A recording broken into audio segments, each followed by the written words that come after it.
вы прекрасно знаете, вице-президентом по женской борьбе назначена наша уважаемая Айсулу. Гордость нашего Кыргызстана, да? Вот. Она сама с маленьких лет выросла в этом, поэтому, я думаю, она потянет именно Федерацию борьбы. Вот. Ну, в принципе, у нас вольная борьба еще сейчас свободна. И вот на вольную борьбу сейчас ей поступили предложения. Мы сейчас рассмотрим, и после этого со временем в следующий раз, может быть, тоже представим. Ну, теперь что, переходим к основному сегодняшнему нашему собранию, да?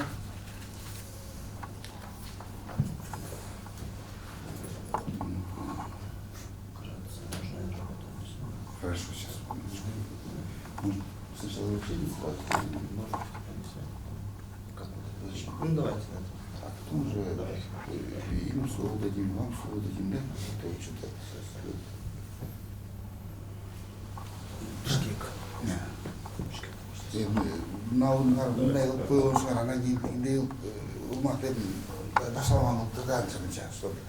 Чтобы я немножко не разобрался, да, наверное? Ладно, спасибо. Так, где вручать вы, а? Вот как-то. Давайте вот сюда, я выйду. Анда зачитывать медтруба или вот? Я. Шunu anda içine неудобно, да?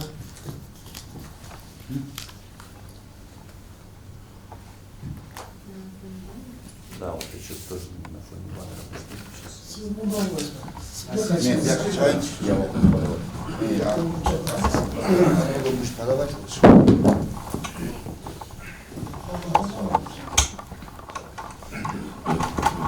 Макталыков Асылбек Джурбаевич, Башкентская область.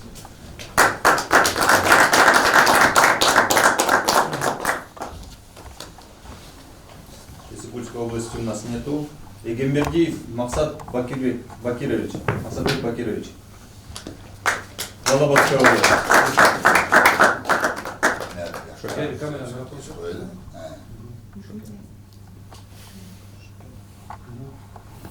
Шокенов Рысбек Куанышбекович, Нарынская область.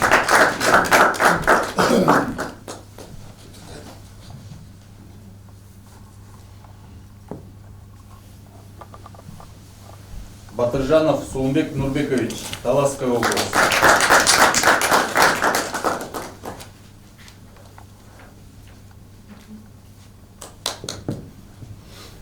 Умурзаков Мухаммед Али Абдималикович, Орская область, город Орск.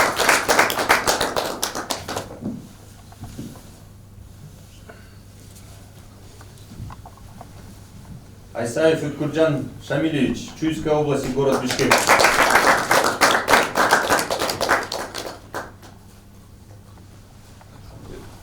Жолчубеков Таныбек Байбекович, почетный член Федерации борьбы с возглавлял. Опыт у него есть, вот с ним можно делиться. И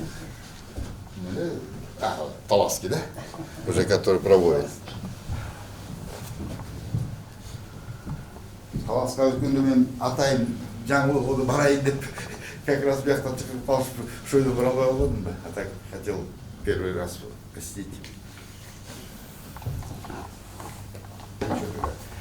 Ну что, всех назначенных наших представителей по областям я вас всех поздравляю, желаю успехов, желаю вам здоровья, счастья, благополучия и самое главное энергии больше, чтобы поднять нашу молодежь.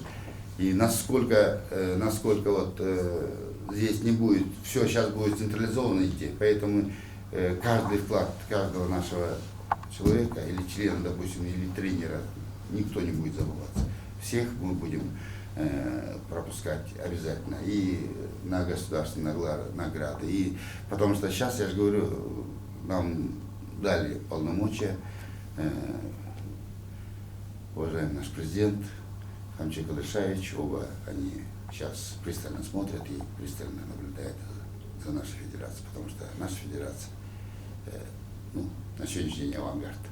Сами знаете, кыргыздар единоборство алегейбіз, да, командный болбойт, потому что баарыбыз мен деп турабыз да. Ну что, тогда я наверное, первому вице-президенту, да, дам слово, а потом уже дальше пойдем. Да. Саламатсыздар, урматтуу агайлар. Баарыңыздарды куттуктайм. Баарыбыз сизде мен да жаңы келдик. Эркин Сапкынбаевич айткандай, на нас возложена очень большая надежда. Эми буюрса чогуу иштеп, кыргыз күрөш и так на высшем уровне стоит. Дагы көтөрөлүк, аркага айтпайлык, только вперед. Цели, задачи именно эртеңки күнгү фундамент нам подготовить. Вот у нас сегодня чемпионы наши есть, чтобы алар кетип, у нас провала чтобы не было, ошон үчүн региондорго аябай задача катуу коюлду да. Ошон үчүн чогуу болуп, бир команда болуп, бир федерация болуп, баарыбыз башыбызды кошуп, буюрса чогуу иш алып барайлык. Чоң рахмат.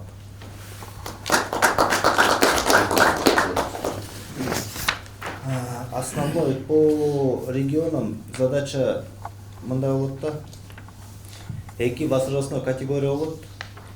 9-тан 12 жашка чейин и 13-төн 15 жашка чейин. Именно наши младшие дети, юноши. Задача, в первую очередь, задача регионов, 2 турнир, внутренний турнир өткөрүсүңөр. В год 2 турнира будет проводиться, ар бир область биринчи турнир өткөргөндө формирует свою курама команданы областтан. Анан все сформированные команды Бишкекке келет. Бишкектен буюрса 2 турнир өткөрөбүз жыл сайын. И уже у нас получается 7 областей, плюс город Бишкек, Чуйская область.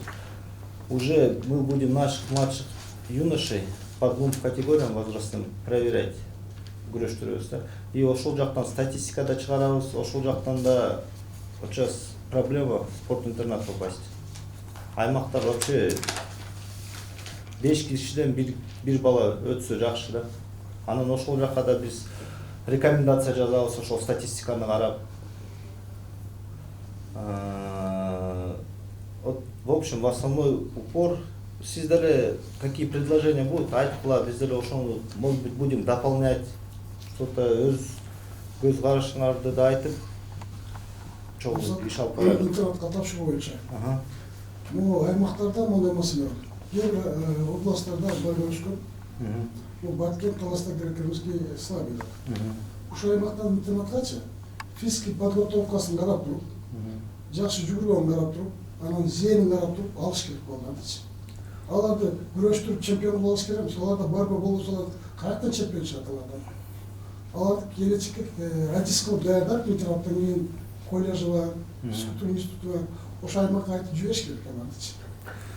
Кээ жакта адис жак, мисалы нарында боюнча волейбол боюнча бар, күрөштүн вообще эми жок.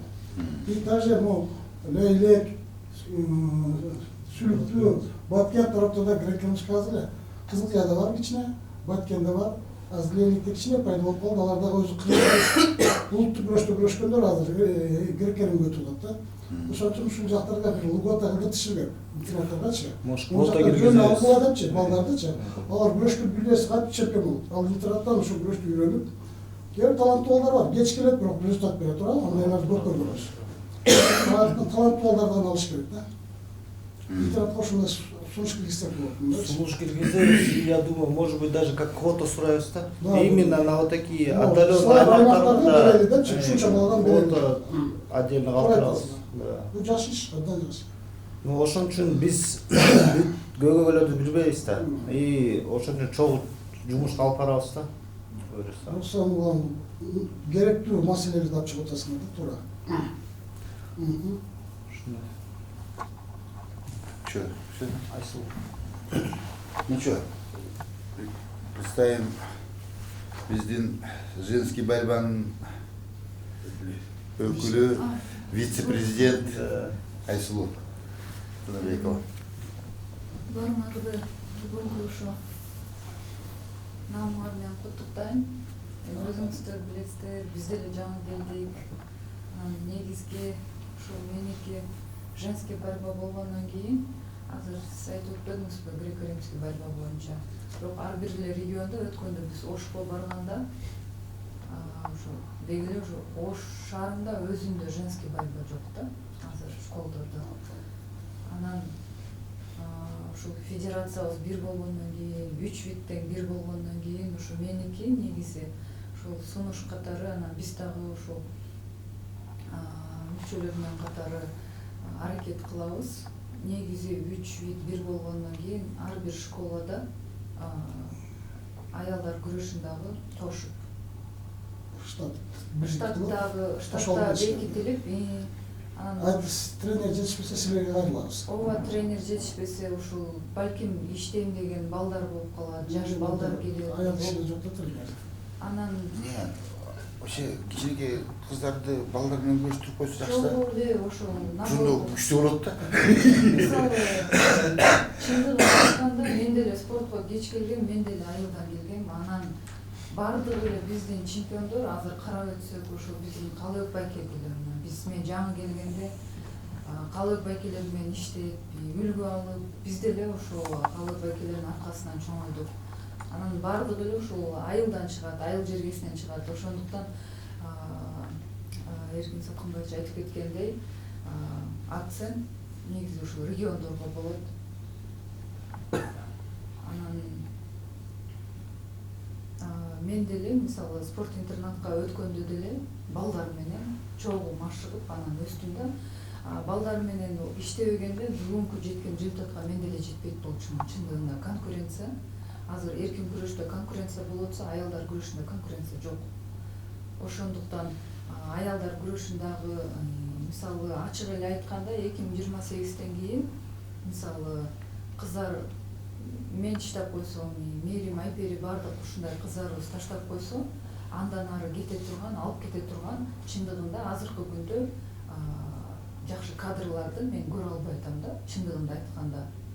Ошон үчүн аялдар күрөшү менен келгенде кандай кебетеси кандай болсо, ал ошол арткы мисалы өнүгөлөк күрөш, өнүгөлөк аялдар күрөш, өнүгөлөк кейипке мисалы түшүп калыш бат эле да. Ошондуктан дагы мен сиздерге дагы суранып, сунуш катары дагы кайрылабыз мындан ары да. Бирок силерге дагы суранарым ушул кыздарды бөлбөй эле, чогуу эле ушул мен мисалы Калыбек байкелер греко-рим мен башында Эмиль Таштанович бардыгы колдоп греко-римский борьба менен өскөн болчумун.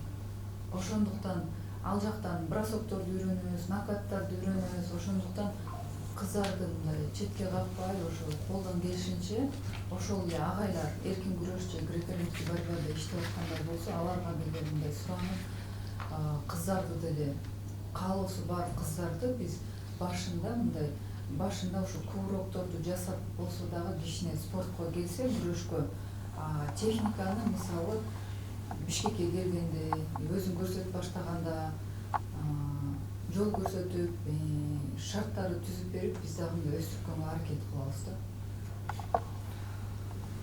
Ошол. Урматтуу биздин агайларыбыз, өкүлдөрүбүз. Вот Айсулу туура айтты. Сиздер, мы не должны делиться. Вольный, классик, женский. Сиздер именно как общий борьбаны карайсыздар да. Азыр биз греко-рим деп айтканыңызга пример айтып. Да, вообще жок, наоборот. Да, сиздер общий борьбаны да карашыңар керек да. Ошон үчүн сиз өзүңөргө 3 вицаларды аласыздар по видам спорта. И уже чогуу ар бир маселени чогуу иштеп чыгышыбыз керек. Ошондой бир задача. Азыр негизи бүгүнкү күндө чындыгында президентибиз дагы Мыржыкулов Шаевич дагы ушу именно биздин направленияга катуу эме көзөмөл көргөзүп 3-4 эсеге көтөрүп салды бюджетти дагы. На 4 раза. Департамент айтып атат, мы не освоим деп атат. Бересем. Айт ар бир старший тренерлерге айткам да побольше сборов, побольше этот жасқа. Десем департамент ошондо деле не освоим, Борис Тугаевич. Не знаю, как мы освоим столько денег. Понимаете, ушунча азыр мамлекет көзөмөл болуп атат. Биз эми ушуну использовать этип алып кетиш бизде турат да. Азыр ошон үчүн баягы күч биримдик биримдикте биз ушуларды алып барышыбыз керек. Эми силерге мен ой силер муну кылышыңар керек, тигини кылышыңар керек деп айтып эметкенден мен алыспын, потому что силер аякты өзүңөр жакшы билесиңер. Жакшыраак өзүңөргө жана лекцияларыңарды алып туруп, по направлениям алып туруп иштетип баштасаңар, анан кийин уже калган кеңеш кескен бармак оорубайт дейт. Кеңеш убакытын кезип, өзүбүздүн киндигибизди өзүбүз кезип алдыга сүйлөй элем. Туурабы? Ну что, кому слово? Все, да? Представителерден. Биринчиден, федерация түзүлүп, региондорду чакырып, ар бир региондорго мындай өкүл коюп бердилер. Чоң жоопкерчилик. Жалгыз эле спортсмен тарбиялоо эмес, келечекте мындай тарбиялоо. Биз дайым байкап келебиз. Кайсы чоң результат жасаган инсандар, булар адеби, аклагы, жүрүмү, туруму бүт жагынан топ келгенде гана чоң ийгилик жаратышат. Ошон үчүн спорт жалгыз эле күрөштү үйрөтпөйт, тартипти үйрөтөт, эмгекти үйрөтөт, неке болгон сүйүүнү үйрөтөт. Ошон үчүн спорттун атынан ыйманды үйрөтөт. Спорттун атынан мамлекетке пайдалуу коомдук жакшы инсандарды тарбиялап чыгарсак болот. Ошон үчүн азыр силердин сөзүңөрдөн биз байкатабыз. Балдарына деп акыларына көңүл буралы, тренердин дисциплинасына көңүл буралы деп. Туура. Биз баардыгыбыз спортко чакыргандан кийин чекпеген, ичпеген, сергеп жашоо бүтүп атабызбы? Өзүбүз дайым коомдун үлгүсү болушубуз керек. Силерде маданиятты кармап, адеп акылакты кармап, улууну урматтап, кичини сыйлап дегенде ушул тартиптерди баарын кармашыш керек. Программаларды өзүңөр кичинекей айтып өттүңөр, биз негизи түшүнүп, кайсы багытта алганыңарды эми туура багытта алсыңар. Федерациянын мүчөлөрүн жүздөп турабыз. Биз президент Айшык биздин сыйлыгыбыз. Султан Береккерим борьбада күрөшүп жүргөн, аябай жаш күрөшкөн, атасы дагы, абасы дагы, байкелери дагы бүт Береккерим күрөшүн салынбашып келген инсандар. Спортту жакшы түшүнүшөт. Сизди тааныштык биз, автобиографияңызды карап чыктык, басып жолуңузду карадык. Сиз бул спортту жөн эле сүйлөп кетесиз. Колуңуздан келет, тажрыйбаңыз жетишет. Силер менен. Эркин күрөш дагы, Береккерим да аялдар күрөшү да бүгүн Кыргызстандын эң күчтүү федерацияларынын бири. Бизде жетишпеген олимпийский чемпион гана жок. Калган бүт бар алында. Азиянын чемпиондору бар, дүнүйө чемпиондору бар, олимпиаданын призерлору бар. 2028-ге жалпы биздин максат болуш керек. Ошо олимпийский чемпиондуктарды алып чыгаруу. Ошон үчүн силерге ишиңерге ийгилик каалайбыз. Ошондой олимпийский чемпиондор тарбиялап чыгаралы, чыныгы инсандарды тарбиялайлы. Анан региондордо көп маселелер бар.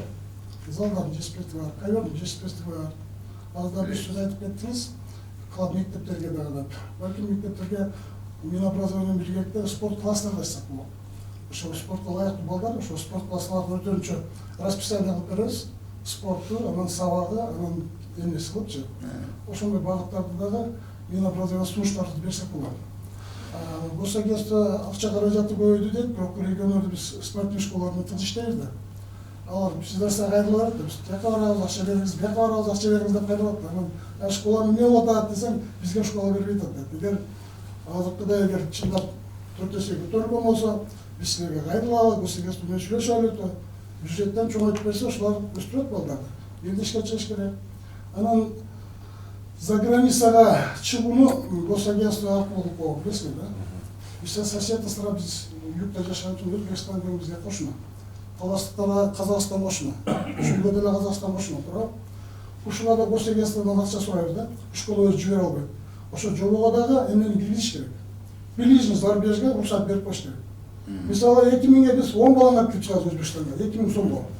Ошо Өзбекстанда мейман дос болот да, тосуп алат, гостиницасына жайгаштырат, ошо жашнаканы узатып коет. А Бишкекке бир балага 5000 сомго коротуп келебиз Жалалабадтан бул жака.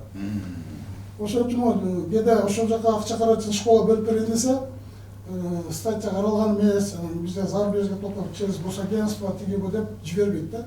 Ушул маселелерди бир карап койсок, чтобы соседи страновыйымыз чогуу күрөшүп, опыт алышып өскөнгө жакшы болот. Да. Так, рахмат, жакшы иш баштаптыңар. Ак жолтуу федерация болсун, олимпийский чемпиондор чыксын.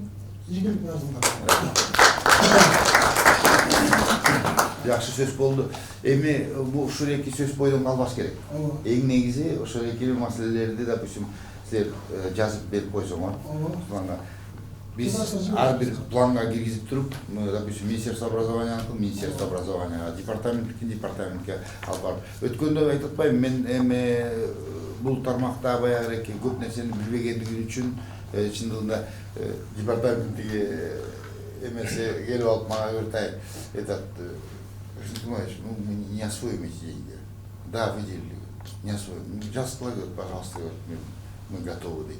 Я говорю, силер даже сборго эткенде мынча эле баланы жибере алабыз, мынча балага эле акчабыз бар, анан мындай тигиндей деп айтат экенсиңер. Ошонун үчүн берип атат да силерге акчаны.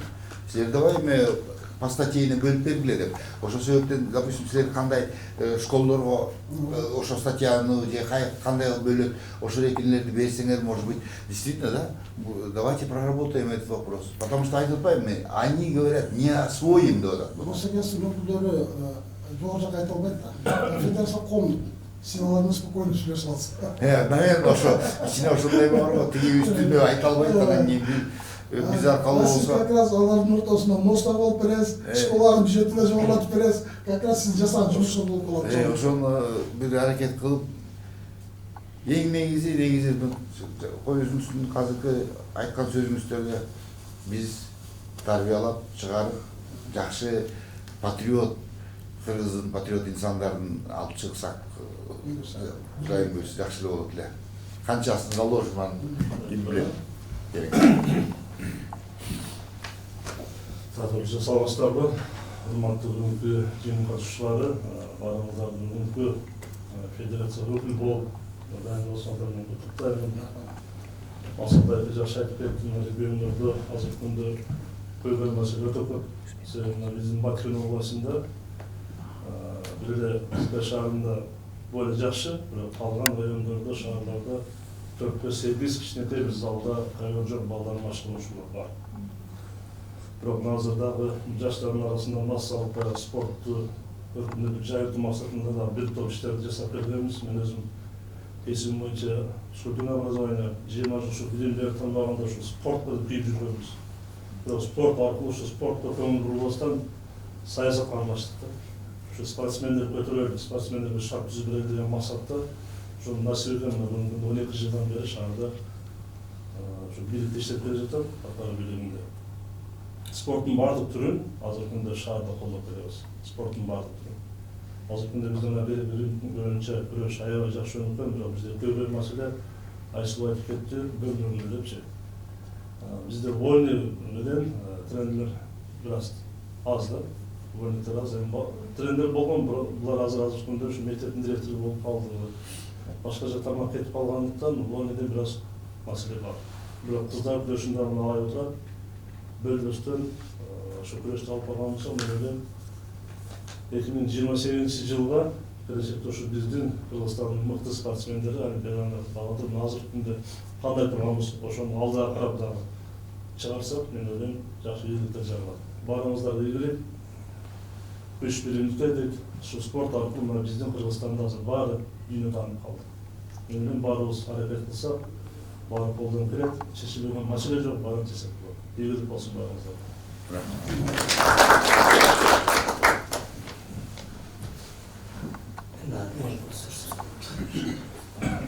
Жыйындын катышуучулары, урматтуу президент, баарыңыздарды бүгүнкү мүмкүнчүлүк менен баарыңыздарды куттуктайм. Мындан ары дагы биргеликте, ынтымакта иш алып бара турган болсок, Кудай буйрса ушу көксөгөн алтынга жетебиз деп мен ойлойм. Баарыңыздарды дагы жөн куттуктайм. Мен айта кетчү нерсе ушул бүгүнкү күндө ушул биздин президентибиз госагентствого кат жаза турган болсо, Кудай буйрса ошондо бир школаларда Айсыл айткандай жандануу болот деп ишенем да. Буга чейин ар бир школада жанагы сааттар каралган, тренерлер каралган. Ошого баягы өнүккөн спортко жармашып калган десем болот да, жетекчилерчи. Ал эми биз мына былтыр келдим айсыла, былтыр жетекчи болуп ушу Сампа школасына келгени бүгүнкү күндө кыздарга 4 тренер алып жандандырдык десек болот. Себеби бүгүнкү күндө 4 тренер машыктыруучу болуп иштейт. Анын ичинде бүгүнкү күндө 70ден ашык 100гө жакын кыздар бар бизде. Ошол сыяктуу эле буюрса сиз госагентствого жаза турган болсоңуз, кыз келиндер күрөшүн ар бир школада болуш керек деп, хотя бы 1ден 2ден машыктыруучу ала турган болсо 7 областта мен өнүгөт деп ойлойм да. Ошол себептен сизден сураныч, ушул жаңы жылга чейин ушул катты жазып, перетарификация кайрадан болот жаңы жылдан. Ошол учурда кыз келиндер күрөшүнө машыктыруучу алыш керек сөзсүз. Буюрса анан мына Айсулу да айтып өттү, биздин мына алгачкы койгон план бул кандай десем, бир 4 жылга эле эмес, кийинки циклга десек болот. Бул эртеңки Айсулуну кайра биз табыш керек, ушул кыргыз кыздарына. Эртеңки жоломан ак жолду табыш керек. Эртең күн мына баарыбыз чогулуп ушул жерде отурабыз.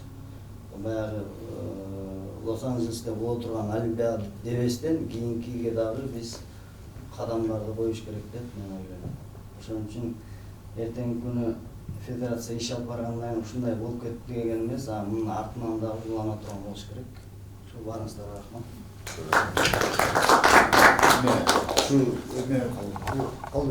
Şu айтып аткан азыр эме баарынча ошонун сунуштарды жазып берип койчу, макулбу? Биз общий эме менен киргизип туруп, анан департаментке киргизип алып туруп, анан кийин Минобразованиядан менен министр менен да Кудай буюрса жолугушсам, мен топ бүт албай атам да. Мага топ туруп, мындай да, барганда министр менен эми сүйлөшө беребиз. Өткөндө эле жолугушуудан сүйлөшүп калдык, ал айтып атат, Резонбаев, пожалуйста, с удовольствием.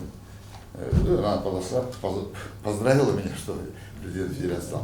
Я говорю, надо, как, вот, допустим, в развитых странах, Америкада кандай. Вот Америкада мындай, да, школу выбирают родители, своих детей отправляют в школу, именно спорт эмне бар. Кандай жим бар, кандай секция бар, кандай эме бар деп. Ошонусуна карап, допустим, өзү бир жерде жашаса, тияктагы школага алып барып киргизет. Потому что тиякта ошо секция бар экен деп. Түшүнүп атасызбы? Ошол себептен биз дагы, если, допустим, жок дегенде ар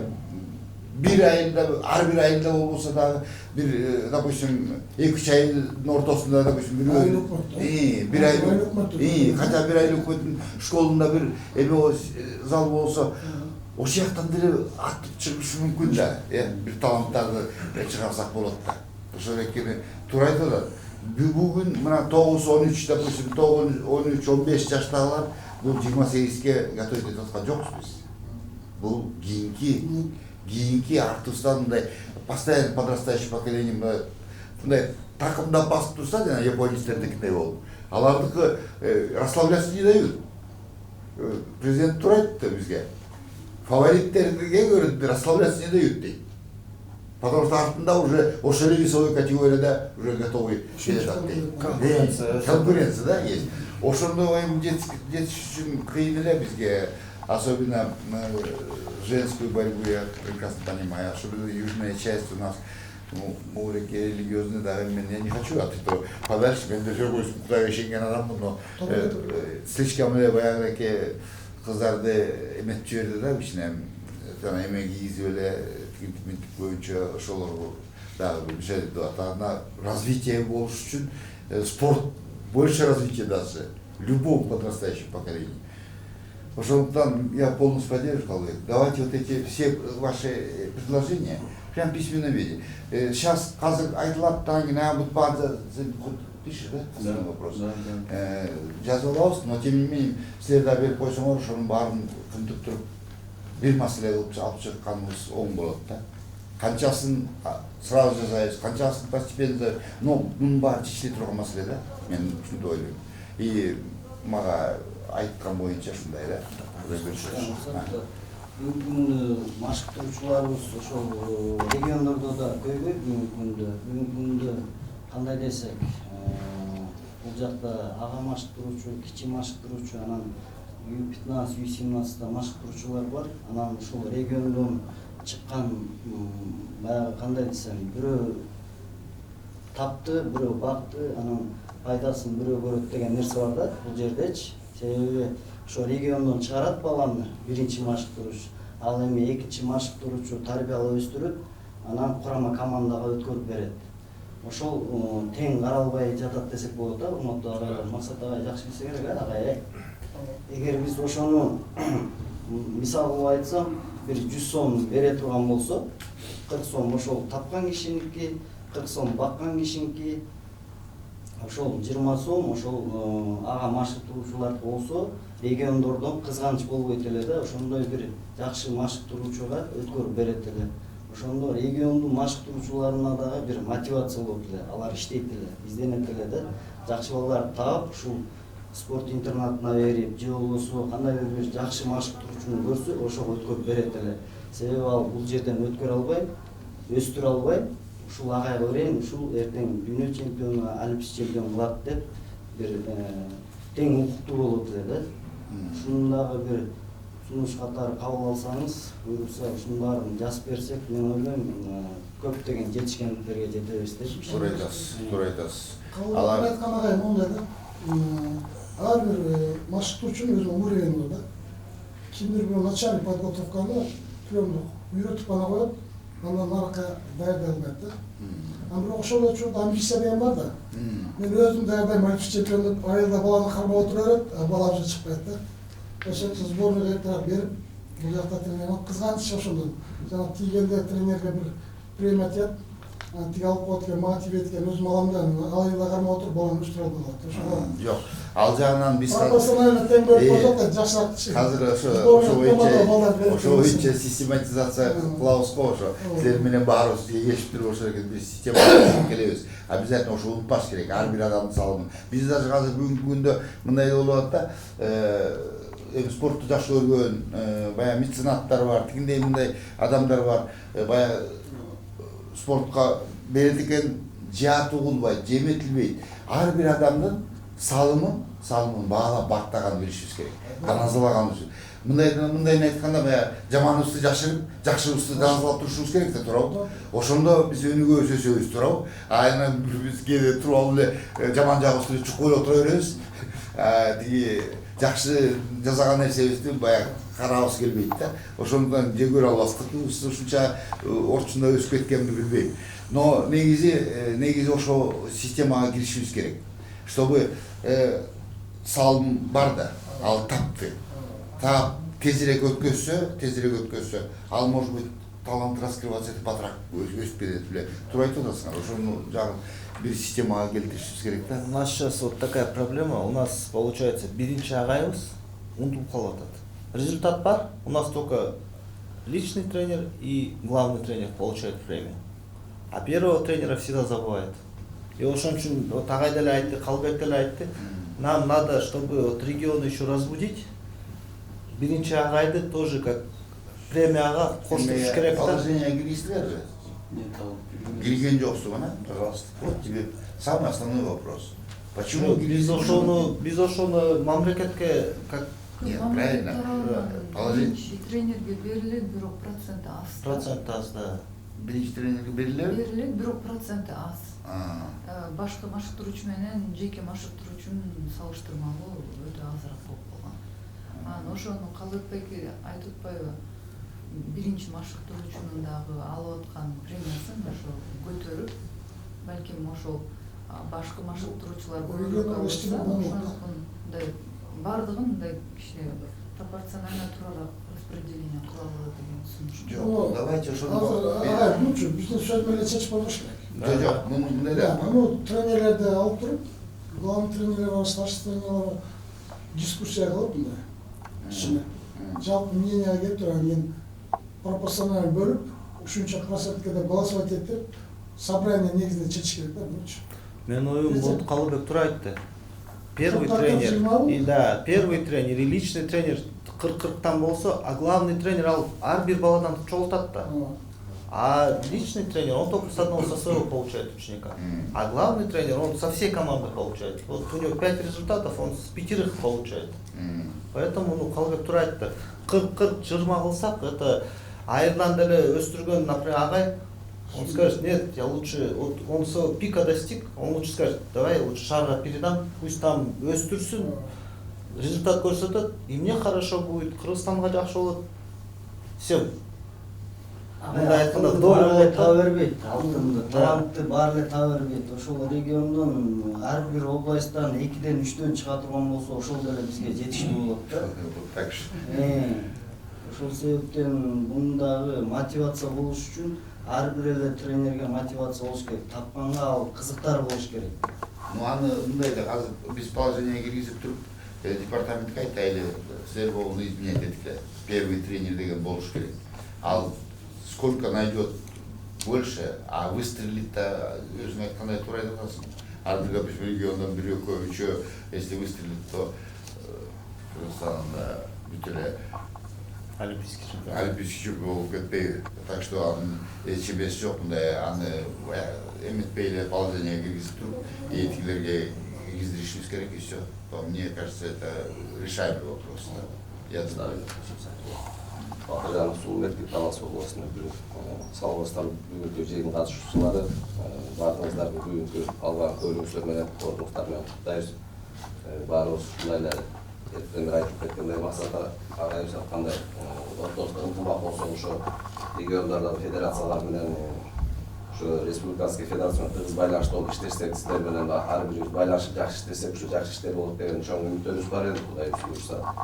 Ошол биздин өзүндө сунуш бар эле, жана сиз кагаз түрүндө жазып кал дедиңиз, бир ооз эки айтып кетели, кагаз түрүндө да кайрылабыз. Ушу ар бир региондон, мисалы 9 жаштан 12 жашка чейинкилер жаш болуп калат экен, бирок ошо U15 балдарыбызды ошо бир жылда бир жолу бир мындай общий республиканский деңгээлде алып келип, мисалы биз өзүбүздүн балдарды региондордон дайындап бул жака алып келип, жана бир чоң церемониянын алдында бир сбор өткөрүп алсак жакшы болот эле да. Биз болбосо ар бирибиз өзүбүздүн региондордо өтүп атабыз, бирок церемония мындай сыртка чыгып бардыгы чогулуп Тажрыйба топтоо. бир жерде өтсө бир жакшы болот деген ойлорубуз бар да. Все, туура.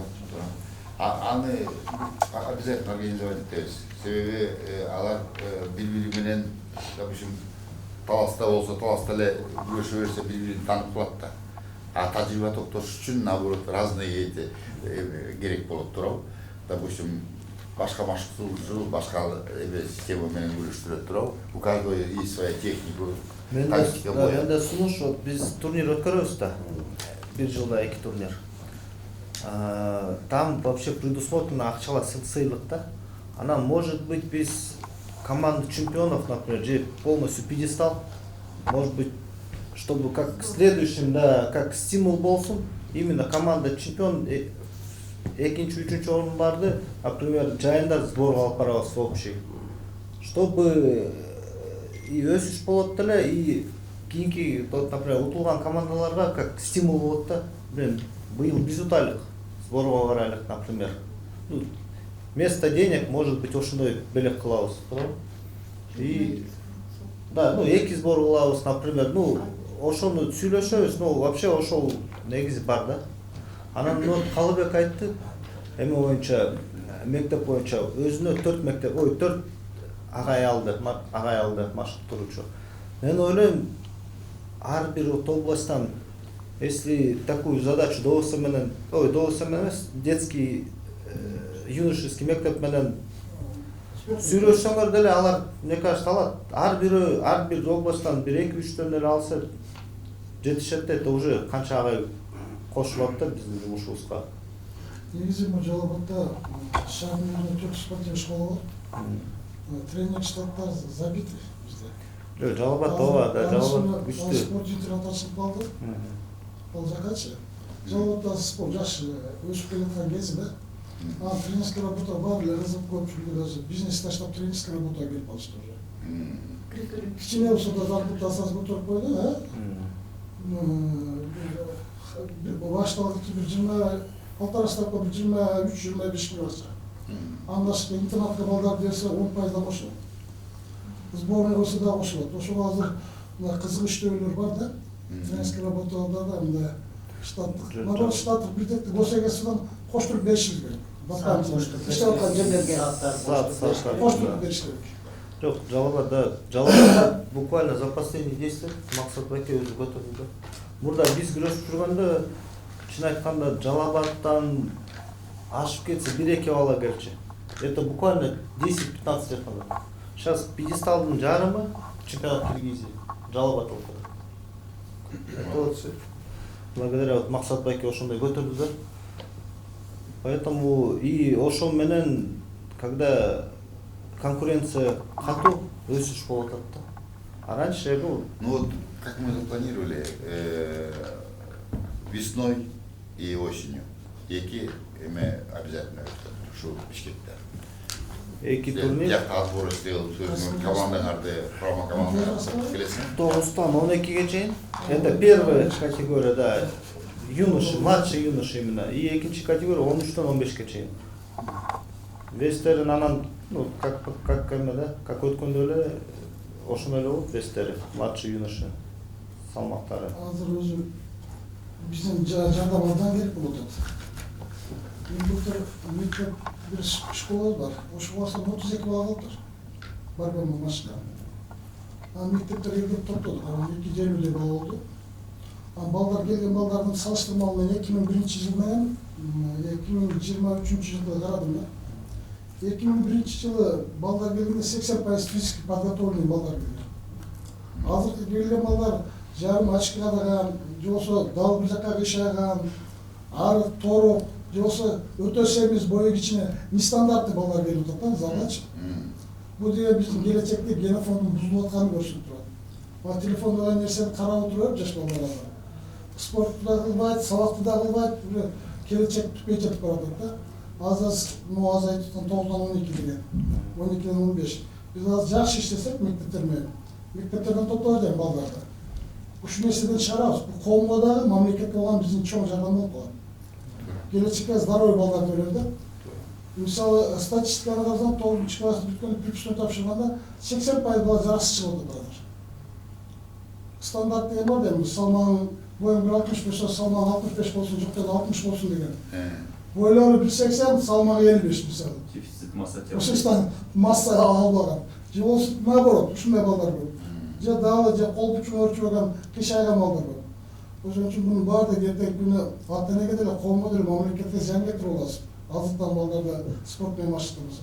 Спорт жалгыз эле күрөш эмес да бул туура. Конечно. Адеп, аклак, тартип, эмгек да бул. Мисалы, могу башка балдар буну 7 саат, 8 сааттан машыктырса. Зарядка, 2 саат тренировка этимен, үчтөн 2 саат тренировка, 5 саат, 6 саат убактысыз машина менен өтөт. Ошо калып калбашат жарым саат, 1 саат дополнительно. Ошон үчүн балдарды эмгекке тарбиялап алсак, жалпы федерация бирге борьбаны эмеспиз. Ком болгондо чоң салымыбыз болуп калат экен да. Ошо багытты карманып атыппыз да биз да. Мен айтып коеюн биздин урматтуу Здоровый теле, здоровый именно ошол дух, жагына Здоровый национал. здоровый нация болсун деп именно Жашай. азыр ушул жака өзүңөр деле көрүп атпайсыңарбы, бүт жерге футбольный полелер салынып атат, бул негизи эме спортко абдан көп мындай эме бөлүнүп атат, каражат бөлүнүп атат бүт жагынан. Мен мынча стадион салынган эгемендүүлүктөн бери даже союз убагында деле ачы болгон эмес да, туура ачык айтканда. Калып кетишчү. Азыр мына именно ушу спортко деп аябай көз караштын туура карап айтпайбыз, келдик сразу сурасак хорошо деп 4 эсеге көтөрдү. 4 жарым эсеге көтөрдү. А департамент илеп атат эми. Мы не освоим, как ты забываешь, всегда говорю, что бывал. Я говорю, тебе подняли. Школа бердебет чекеректе хамон турар. Ошонусун азыр ошо жана старший главный тренерлер өздөрүнүн эмесин берет экен. Ошонусун бергенден кийин анан кийин ошону надо предусмотреть. Региону надо предусмотреть, да. Региону надо предусмотреть, и у них тоже взять им заявки. Сборы, там, соревнования, там, проведение каких-то, ошонун баарына киргизип туруп эле айтыш керек, давай изменения кылгыла. Ошону, чтобы, например, жашоо жумуш көп да. Анан чтобы ар бир жумушту не забыть, кагаз түрүндө бербейсиңер. Ошону акырын ишке ашырабыз да туурабы? Чтобы, например, да, биз жыйынга чогулдук да, например, сүйлөштүк, анан ошо менен унутуп калбасын да. Кагаз түрүндө да, ну, мелочь какие-нибудь, да. Да, кагаз түрүндө берсеңер, общий эле иштеп ойлонуп, какой-то может дополнение кылып ишке ашырабыз да. Biz azmanlarsak bu, bargadan Stoşkol'un direktörüne çakırız. Maçlıkçıya çakırız. Вот вы должны очень Federasyonun плотно sabırayası работать. böyle. Bizge şuna tapşırma verdi. Тура, тура. Ücretli canlısı götürüldü. He. Size kança ücretin diyor. Bir hazır mesela 500 bin, 600 bin deyip, ayda 7-8 bin sporta al, bir medişi getiriyor. He. Ama şunun bardağına eğer şuna olsa size bizge ait kola, biz federasyon kaç verelim, şkolalardan size hatta verelim, ücretleri ölçer başka. Kançalara ücret gereklerini taklat. Ha? И вот Maç aytarlar şuna. О, айчы кайта бериле да. Federasyon bize tapşırma verildi de diyor. обязательно шуну ачык айтып, потому что азыр айтпайм. Бул менин эмем эмес. Бул үстүн урматтуу биздин президентибиз. Tapşırması. Садыр Ожеевич Жапаровдун өзүнүн личный тапшырмасы. Kapıda bir şey yapıştık ya. Ну, Сергей Кудышевич ал вообще эле спорт дегенде Жақсы Да, бізде вообще. заводтар, азы школаларда. Yo, Bizim konuda bir adam oldu. абдан эле чындыгында чоң Чоң салым салым. болуп атат, ачык айтканда. Абдан чоң салым болуп атат. Особенно спорт боюнча жакшы. Социальный объекттерди канча эметип жиберди, абдан жакшы салым болуп атат. Ал киши менен дагы мен бияк келердин астында ал киши менен да сүйлөшүп, ал киши менен дагы маектешип отуруп. Ал киши да тапшырмасы ондай.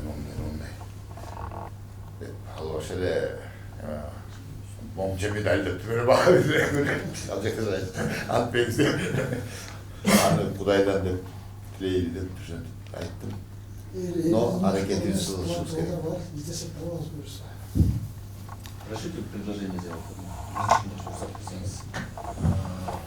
Во-первых, всех поздравляю с очередным назначением вас. И, во-вторых, у вас полномочий сейчас становится чуть больше.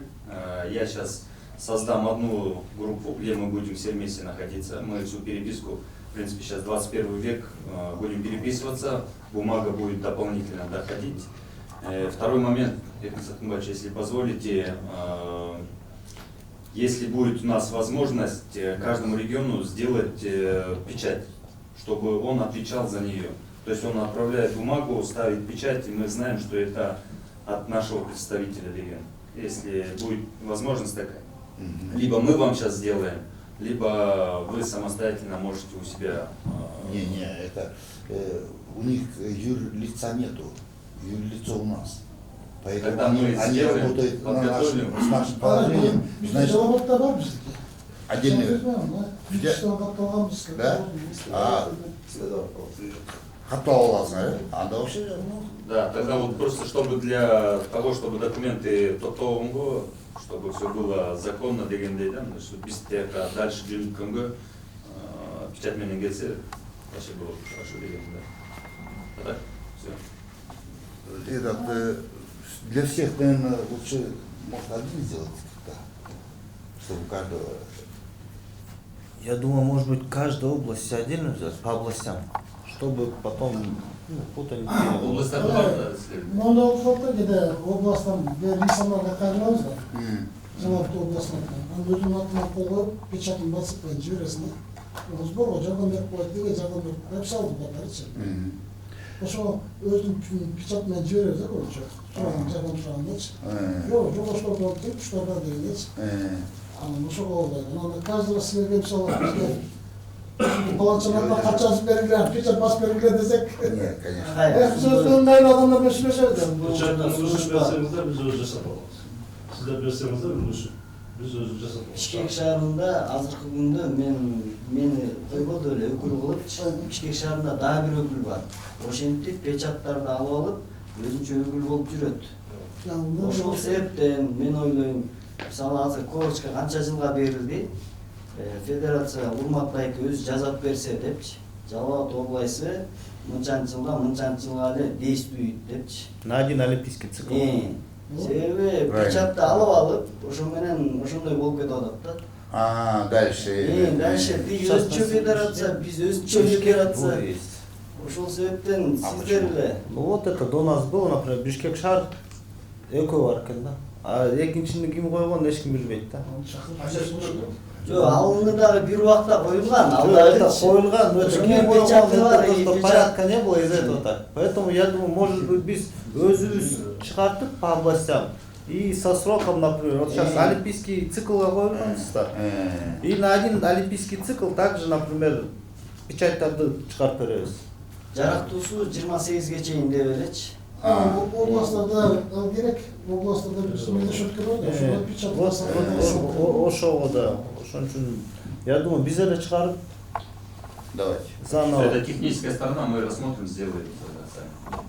Да, бир ишине кошумча, мисалы Калыбеке өзү спортчу болуп, кыздарды дагы биргеликте өстүрөлү деп ошол өткөн жылдан баштап өзү инициатива кылып, мисалы мени да чакырып, кайсы тренерлер чакырсак болот, кандай кылсак болот деп ушу женский борьбаны дагы постоянно биргеликте ала кетели, а то жок болуп кетет. Ошол менен женский борьба токтоп калбасын деп өзү инициатива кылып, өзү 4 машыктыруучу алды. Ал эми нарын боюнча, мисалы Болот агай бар, нарын жергесинде ушу таланттар боюнча Бил агай ушундай агайлар иштеп келе жатат. Анан Талас жергесинде дагы аябагандай машыктыруучулар мындай желаниялары кызыккан жагынан аябагандай көп. Ал эми ушу азыркы мындай силерге кичине сурана турчу нерсе, мисалы ошол өткөндө Ошко бардым, мисалы Ош шаарында жок да. Мен жаңы баштаган кезде кыздар бар болчу Ошто. Азыр болсо кыздар жок. Жалал Абадта да жок. Мисалы ошо келелектен мисалы анча-мынча кичинекей U15 турнирлер болуп калганда ошол көрө элекмин да. Ошо силерге дагы ошол өзгөчө мындай сураныч. Ушул Жалал Абад, Ош, анан Баткенге дагы ар бир ушу школ болуп, жанагындай штатка бекитип, машыктыруучу алган боюнча да сиздердин да жардамыңыздар өтө. Ага, жана мамлекет айтасыз ошол боюнча. Бизде мектепте башкача. Аялдар, кыздарды ислами жамаат атене бурушка көйлө берген. Машина. Аял женский борьбагачы. А бирок бере тургандагы адамдар көп. Алардын баардыгына сеним болуу. Айсулудай болсун деп берип атышат. Мери, Айсулу. Силер билбейсиздер. Ал как раз 3 ай каникулга жүргөндө Тромконун баштагы чакта өзү региондорду кыдырып, ушул боюнча кичине встречаларды өткөрүп. Проект боюнча меники ошол буга чейин эле биз өткөндө биринчи эле баштаганда Баткенге барып баштаганбыз. Ошко менен 2-3 жолу. Биздер болсо кайгылабы келип берсе, кыздар айтса пропаганда кылып айтып деп түшүндүргөн. Азыр сүйлөп бүткөнгө чейин. Анан келип жүрдө агай тренерлер агай болот атпайбы? Эркек адам, Атена кыздар ошо эркек адамга баланы кызды машыктырганга бербейт. Бергиси келбейт да мындайчы. Мисалы кыздардан болсо ушу жакшы болот, мисалы машыктыруучучу. Мен сиздерге да кичине сунуш катары, жардам бериңиздер деп атпайм. Мисалы мени деле эркек машыктыруучу машыктырып келген да. Анан качан аял киши машыктыруучу болот дегенде, мисалы мен да чыкпайт болчумун. Динибизде эми колун кармаган болбойт, бутун кармаган болот дегенди айтып азыркы деген биз 21-кылымда жашап аткандан кийин андай болсо биз баардыгын эле ошол көз караш менен карасак анда биз вообще көчөгө баспашыбыз керек, мындайча айтканда. Жок, биз аны бул жерде анда мен да бул жерде отурбашым керек. Эмнелердин арасын ар кандай да. Кто не хочет, тех не надо заставлять. Да, Аким Калагандар келет. Эми калагандар мисалы Ошко деле барып келип атам, мисалы Жалал Абадка мен өзү бара элекмин. Ошко мен канча барып келем, жаштардын мындай ичинде болгон аябагандай көп. Мисалы чүйдө бардыгы даяр, бардыгы мындай двух шагах бир эле мындай кадам менен жетсе болот. Бирок ошко мен канча барып атам, могу жаштардын каалоосу чыгам деген, жетем дегендер бир эле бул борьбада эмес, күрөштө эмес, башка тармактарда. Биздики эң максаты спортко чакыруу, бирок ошол эң биринчиси туура билим. Ошол багыт менен биз мисалы буга чейин быйыл эле Нарынга бардык, ал эми азыркы учурда биз Көлгө барабыз. Могу ноябрдын ортосунда. Бул негизи Айсулуу сен ушундай кыл деп эч ким сунуштаган эмес, бул өзүбүздүн, мен өзүмдүн командам менен биринчиден ушу жакшы билим алып, күрөштө деле эгер уровень интеллект деген бар, күрөштө деле жакшы ойлонбосо, жакшы билими жок болсо, чоң деңгээлге жете албайт. Ал жактан деле быстрое принимание решений менен иштеш керек. Ошондон улам бардыгына жаштарга мен региондорду кыдырып жүргөнүм себеби бул. Мисалы ага бирөө спонсор болуп же сен бар Айсулуу деп сунуш кылган эмес, бул менин өзүм инициативам. Анткени биз жаш кезибизде школдо, мектепте окуп жүргөндө мындай эч ким келип бизге багыт же жол көрсөтүүлөр болгон эмес. Ошондуктан мисалы сиздин деле балаңыз күрөшүп, сиз айткан сөз башкача, мисалы башка жетишкен мындай кандайдыр бир аты чыгып калган адам айтса башкача тиет.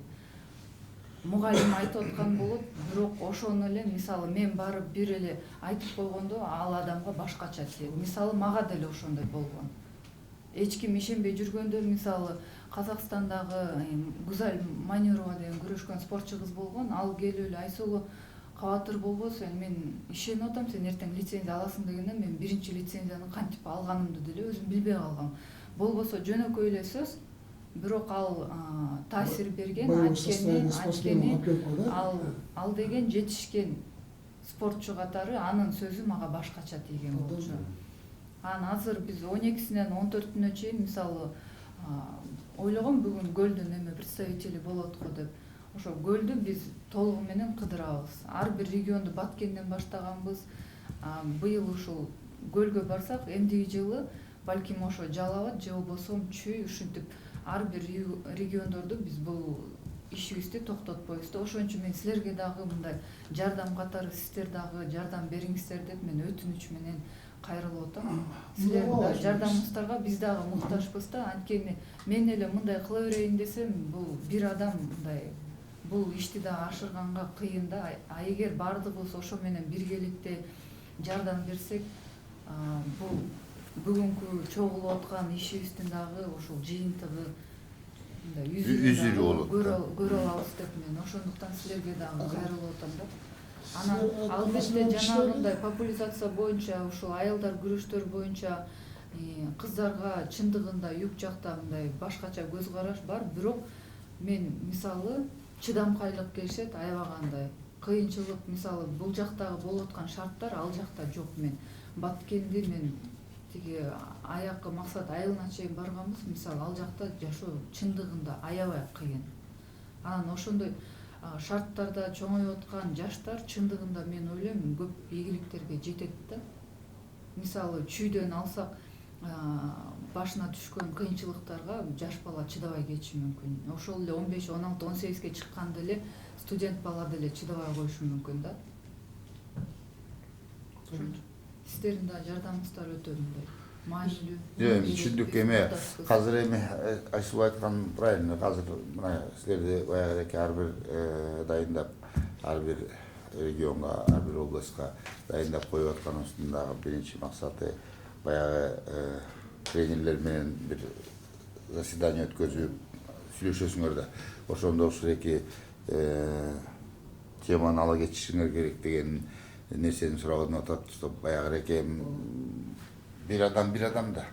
Көп адам болсо уже көбүрөөк информация кетет, көбүрөөк баягы элге жеткизе баштасак, тарта баштасак, не только күрөш, не только женская борьба или это, баарын эле тартышыбыз керек. Негизги келечекке, если хотим здоровую нацию иметь, чтобы кыргызы не потерялись десек, когда мы должны это. Биз барып ушунусунан иштейли. Анан өзү силерди чакыралы. Даяр болгондо чакыралы. Ошо жамаатты даярдап туруп, ошон деген балдарды школаларды ачып көбөйтүп турган. Баары школага барып институттан берип койсо. Ал боюнча маселе болбойт, биз эми колдон келишинче барып. Эми азыр как раз федерациянын вице-президенти каяка десе барып бир четинен